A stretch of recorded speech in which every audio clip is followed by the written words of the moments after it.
Welcome to Lunchtime Politics. I am Kayode Okikulu. On the news this hour, controversial impeachment rocks Kogi State as former Chief of Staff Edward Onoja is sworn in as Deputy Governor. But Simon Achuba has condemned this action, insisting that he is still Deputy Governor in the eyes of the law. Well, while this showdown persists, remember, it's barely 3 weeks to the governorship election in the state. Nigeria's power sector gets a $3 billion loan as World Bank gives approval for the release of funds by April 2020. Now, will this lifeline break the Hydra-headed jinx bedeviling Nigeria's power sector? Find out on the show as an energy expert joins us.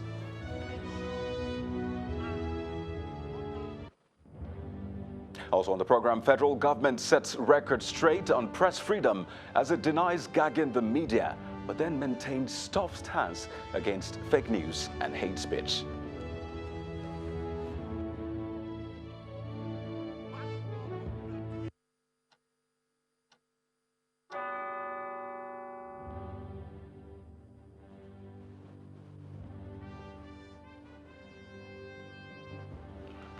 Welcome to the program. Well, just moments ago, the Kogi State House of Assembly confirmed Mr. Edward Onoja as the Deputy Governor of the state. Well, Mr. Onoja was confirmed after he was screened by members of the House at the Legislative Chamber at the Assembly Complex in Lokoja, the state capital. He is the former Chief of Staff to the State Governor, Mr. Yahaya Bello. But there's more to this story, as the impeached Deputy Governor, Mr. Simon Achuba, has described his ousting from office as unconstitutional, saying it will not stand the test of time. He also laments how he was forced out of his official residence even before the purported impeachment, insisting that he remains the state Deputy Governor. Mr. Achuba was speaking with journalists shortly after vacating his official residence in Lokoja, the state capital.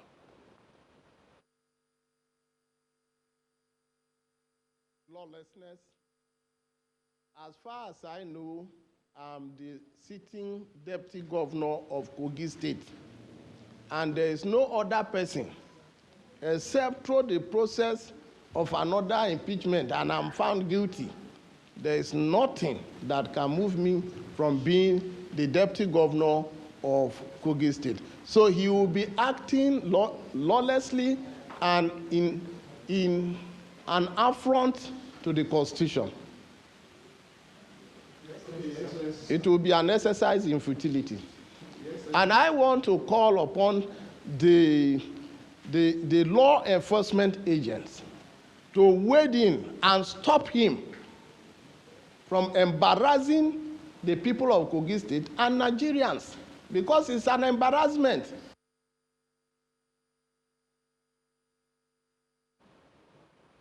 So there you have it. Let's get more perspective on this development. It's been months and weeks in the making, and it has come to this. We're being joined this morning by Mr. Kelechi Oparaku. He is a legal practitioner, and he joins us live from our Abuja studio. Good afternoon, and thank you for joining us on the program. Now, I mean, this process has been described in various ways. Some say it is legal, some others say it is illegal. But then the latest one is the swearing in of a deputy governor. I'm not exactly sure what term to use or what post to use, but then what does the law say about this? Well, good afternoon and thank you for having me. I think the Constitution is pretty clear about the process for the removal of the governor or the deputy governor, which is provided for in section 188 of the Constitution, which begins with the House of Assembly adopting a resolution and then asking the state chief judge to set up a 7-man panel to probe the allegations against either the governor, and in this case, the deputy governor of Kogi State. And then the House of Assembly, my lord, the chief judge, after setting up the commission, would give them the opportunity to invite the accused persons and then hear the evidence, and then make a report to the House of Assembly. And if the House of Assembly, if the Commission finds that the allegations against the Deputy Governor as having been proved, then within 14 days, if you go to subsection 8 of Section 188 of the Constitution, the House of Assembly would deliberate on the report, and if it is adopted, the person, in this case, the deputy governor, stands impeached. But in the case of Kogi State, from what we read from the news, after my lord, the chief judge of Kogi State, has set up the 7-man panel, it returned a no guilty verdict on the deputy governor. And still, the House of Assembly went ahead and impeached the deputy governor. So to my mind, the action of the Kogi State House of Assembly is without any basis in law, and it is illegal and is unconstitutional. And I believe it will not stand if tested in the law courts. So let's get the perspective of the Chief Press Secretary in Kogi State, Mr. Mohammed Onogu. He joins us on the phone this afternoon. So, Mr. Onogu, thank you for joining us. You have listened to Mr. Oparaku. He believes that this process is illegal, and a lot of other people have said the same thing. So, the bulk is at your table now. How do you respond? Thank you very much, and good afternoon. Just like I said yesterday, that in the whole process, the executive arm of the government has only one place to intervene, and that is to avoid a lacuna being created in the whole process.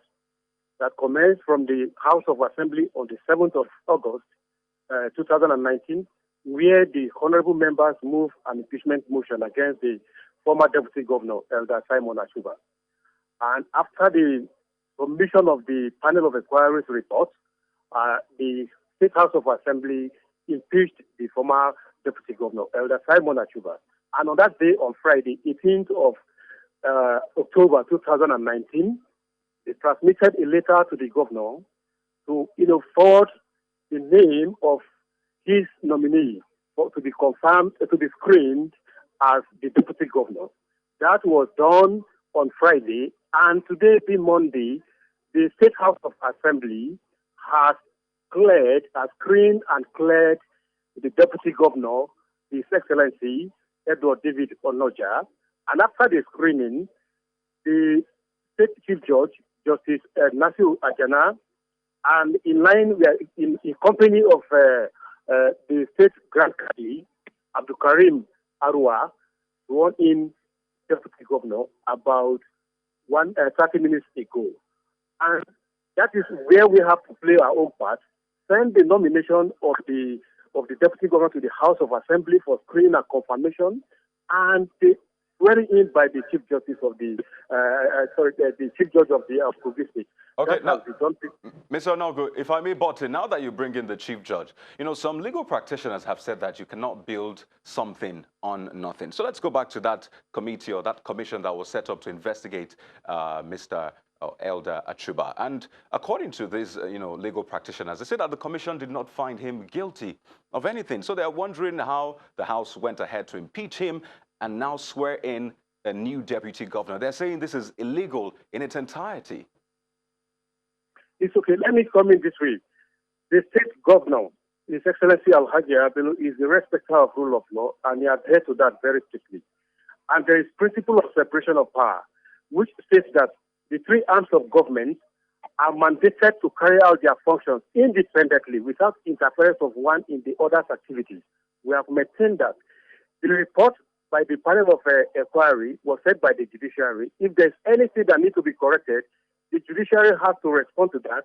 Then the impeachment exercise that was carried out by the State House of Assembly, if there's anything wrong with that, then it is the legislature that have to respond to that. But in our own case as executives, we have transmitted the name of the Deputy Governor, His Excellency Edward David Onoja, which was screened, confirmed, and sworn in about 30 minutes ago. So we have fulfilled our own constitutional responsibility by not creating a lacuna, thereby sending a name for the confirmation of the Deputy Governor. So whatever happened in the executive, in the legislature and in the judiciary, the response that you can get is from the people who are at the end of affairs in that organs of government. Thank you very much, Mr. Mohammed Onogu. He is the Chief Press Secretary to the Governor of Kogi State. Thank you for sharing your thoughts with us on the program. Well, Mr. Oparaku is still with us in our Abuja studio, and I'd like him to respond to the issues raised by Mr. Onogu. Section 188 is clear, isn't it? Yes, it's very clear. It's very unambiguous, and even a non-lawyer can interpret it, that if 188 sub 8 specifically, that if the panel returns a no guilty verdict, no action should be taken further by the House of Assembly. And I'm sure all of them sitting in that house and carried out that illegal act, they know this section of the law. But as usual, the politicians always create a mess and then push the buck to the judiciary to clear it up, because they know that they have carried out an illegal act, and it is completely without foundation and is an affront to the Constitution. It should never stand, and it will not stand if challenged in the law courts. So help us get this now, because there are issues with who to call the deputy governor, who is not the deputy governor. So where do we stand right now? Who is the deputy governor in the eyes of the law? Who is not? How do we move forward? Well, in the eyes of the law, the one that was sworn in today, that is Mr. Onoja, is the deputy governor. But until the law courts make a pronouncement, as a matter of fact, I've heard some people say that my lord, the chief judge, shouldn't have sworn in the new deputy governor. And I say that the chief judge's hands are tied, because he got a recommendation from the House of Assembly, and he didn't have any option than to swear in the new person until the decision, because there is a presumption of regularity of what the House of Assembly has done, until same is interpreted by the judiciary. So my lord, the chief judge, was right to swear in the new person, but on approach to the law courts, and when such is set aside, I'm sure the courts will say that the action of the House of Assembly is a nullity, and it will be viewed as it never happened right from the beginning. So, Mr. Kelechi Okbarako, I'd like to thank you so much for sharing your thoughts with us on the program. We understand that this is developing, so we'll definitely see how this pans out. Thank you for your time.